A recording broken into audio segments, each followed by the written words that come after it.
आज हमारे यहाँ ये सिस्टम है कि અહીંથી આપણે નીકળ્યા દીવ ની તો વેરાવળ રાજકોટ અમદાવાદ या બીજી કોઈ સિટી આપણે પકડી લીધી 50 20 દોસ્તારો આપણે નીકળ્યા હોટલમાં બેઠા એટલે 10 ની ટુકડી બેઠી હોય ને એમાં હું તમે બધા બેઠા હોય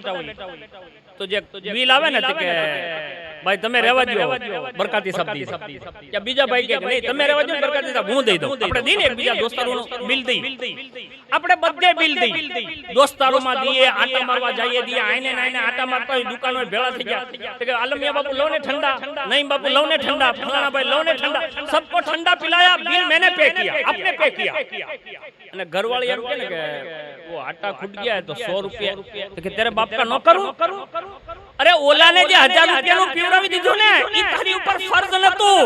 આ ઘરવાળીને 1000 રૂપિયો દેવો ઈ તારી ઉપર ફરજ છે એનથી તારો છુટકારો થવાનો નથી એટલે આપણે બધાય ભાઈઓને આ વસ્તુ ધ્યાનમાં રાખવી જોઈએ કે જેમ આપણે બહાર ખર્ચ કરીએ છીએ એવી જ રીતે આપણે આપણા ખાનદાન માટે આપણી ઘરવાળી માટે આપણા મા-બાપ માટે આપણા બાલ બચ્ચાઓ માટે પણ આ ખર્ચ કરવો અલ્લાહ અને એના રસૂલ તરફથી આપણા ઉપર ફરજ કરેલ